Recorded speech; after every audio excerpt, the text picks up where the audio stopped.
Hello and welcome to my studio. In this video I'm going to show you how I made this image. Now this image is all about balancing flash with available light. So to demonstrate that, what I've done is I've built this set. Now this consists of, as you can see, some pieces of metal, some rusty old plate, a few bottles, and some candles, which I'm going to light shortly. They will give the available light that you can see in the finished image. Now the items in the set are placed in such a way as to give a sort of compositional flow from left to right. So we have this chain here, we've got taller elements at this end, and we've got lower elements at this end, and all the glassware in the middle. Okay, so from that, moving on to the camera, I have a 24 to 70mm zoom lens. I've set this at about 28mm or thereabouts, which is giving me a reasonable distance from the set. And as usual, I have the camera tethered into Capture One software. That way all the images will appear on the monitor as I take them. Okay, now normally in these videos at this point I would do a test exposure to see what contamination I'm getting from the house lights. But because I'm going to be using the ambient light from the candles, there is really no point in doing that because I'm going to need to turn the house lights out when we do the ambient exposures. So to start with then, what I'm going to do is just light the candles and then I'll set a flash so that we illuminate the subject so I can determine the correct flash exposure.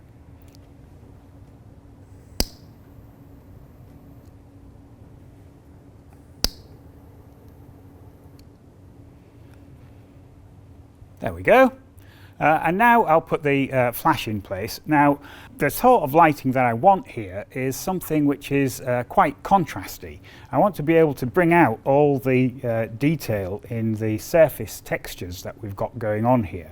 A lot of these bottles are embossed and I want to be able to pick that out. So I'm just going to use a bare flash, so that would be without any modifier on it. And that also means that if you're doing this yourselves, you can use just a normal flash gun. You don't need a studio light to do this. So I'm using this Profoto D2. This is a mains powered 1000 joule flash head. But you don't need anything quite as powerful as that. I would think this is going to be only used at a minimal energy level. We'll see how we go. I'll turn that on. I'm pointing it down. I also want to take it quite a long way away so that the actual head itself forms a point light source. So we're just going to take it quite high up in the air. Something like that. So with that flash set, I'll just put the flash trigger on the top of the camera. Turn that on. And we'll go for a test exposure. So from this we can immediately see that the depth of field is very limited. We are getting some contamination in the flash image from the house lights, which is only to be expected as the aperture is at 2.8, which is also giving us this very narrow depth of field. So the first thing I'm going to do is take this up to a more reasonable, what shall we use, f8, and I'll just take another image. I won't alter the flash energy just yet, we'll see how we go. There we are, it's brought it back down a bit. If I just zoom in and have a look around the image, I can see that the point where the candle is and the chain and this dark bottle at the back there, that's all in focus. But the front of the image, this bit here, this isn't quite there. So what I think I will do before we determine the flash exposure is I think I will again increase the aperture to give me a bigger depth of field. So I'll go for f16. We'll see what that looks like. Let's zoom back out again and take another image. So this is getting a little dark and dingy now. It's quite difficult to see just what is going on. So I will add an arbitrary 2 stops to the flash, and we'll take another image. Okay, zoom in again, and now yes, everything at the back seems to be in good focus. And we're holding the focus point reasonably well at the front as well.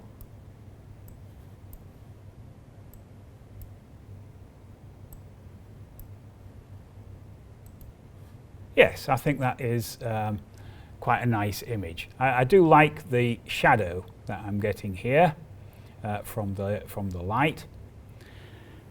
Now, because the light is a considerable distance away from the subject here, this is, like I said before, acting like a point light source.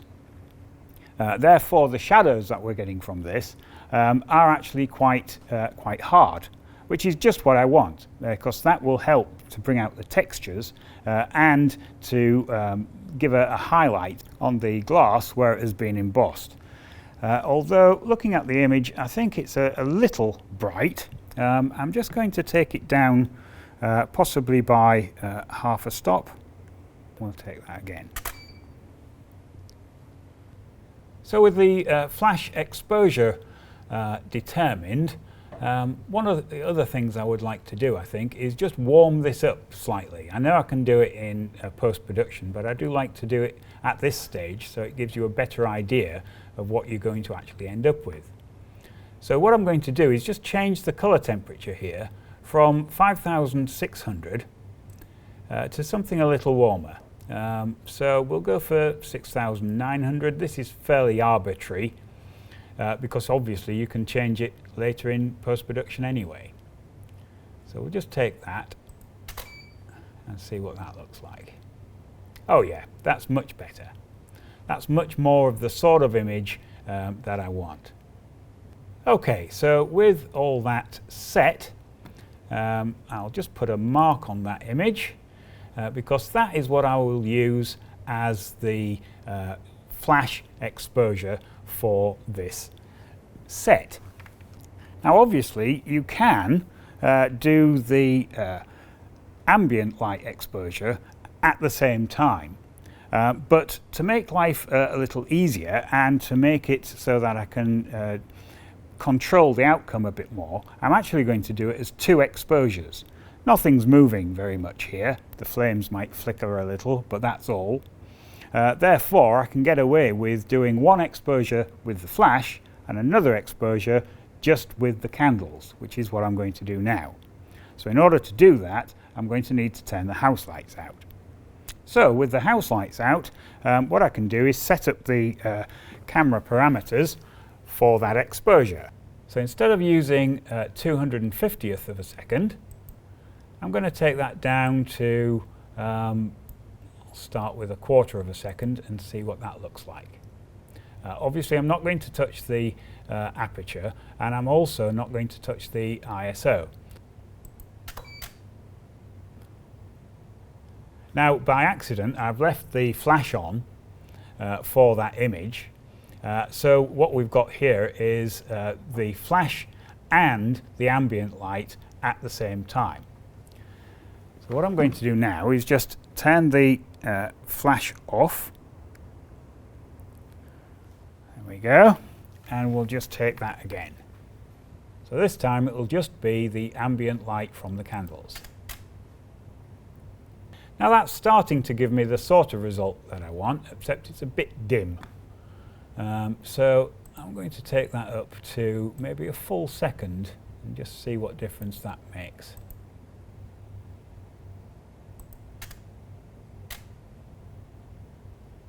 we're starting to get a very nice glow. We're getting some reflections from the camera, from the candles in the glassware and so on. But I think it could go a bit more yet. So I'm going to take that and double it to 2 seconds. And we'll see how that looks.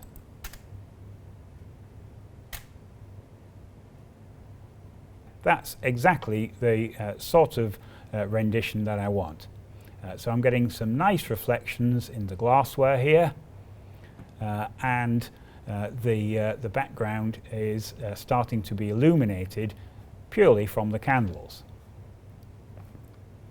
Okay, and really from the capture point of view, that's about it. So what I will do is just export those into Photoshop and we'll do the post-processing. So here I am in Photoshop and I've opened up the 2 images. This one, which is the ambient light picture, and this one, which is the flashlight picture. Now the first job here would be to make a stack of the 2 images. So I'll just go on to the candlelight picture. We'll select all, edit, copy, and then moving over to the flashlit picture, edit, paste.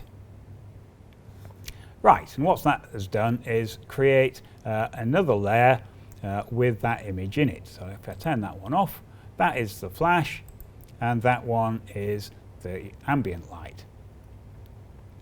Okay, now also what I want to do, because it's good practice to do it, is I'm just going to make a duplicate of the background. Therefore I can always go backwards should I need to. There we go. Right. So in order to blend these 2 together, what I'm going to do is change the blending mode from normal to screen. And what that has done is basically given me this image, the top one, if I just turn that on and off, as an addition to the bottom one. So it's as if I'd done a double exposure in the camera. So with the blend mode set to screen, what I can actually do now is control just how much of the flash layer is actually coming through. Let me show you what I mean. If I turn this off, I'll turn that one off as well, then that is purely the ambient light illumination. Bringing in the background copy brings in the flash illumination. So what I can do is if I select the background copy, then add a mask to that, I can control just where that illumination comes through. So with that set and black set as the foreground colour, I just pick a paintbrush, and I'll pick quite a large paintbrush. I'll set it quite big and quite soft. There we go. So if I just take down this corner, for instance, and maybe a little bit here, I can change the emphasis throughout the image.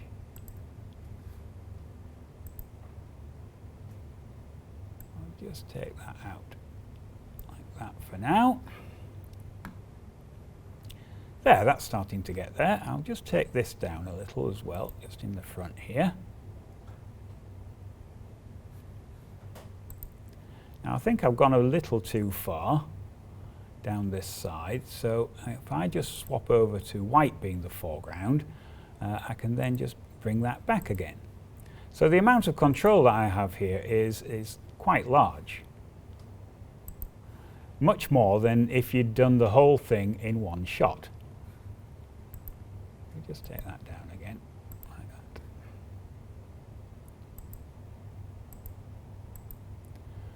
There, starting to get there.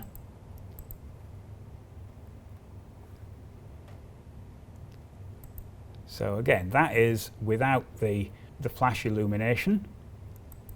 That is with the flash illumination and no mask, and that is with the flash illumination and a mask. So you can see the difference that it makes.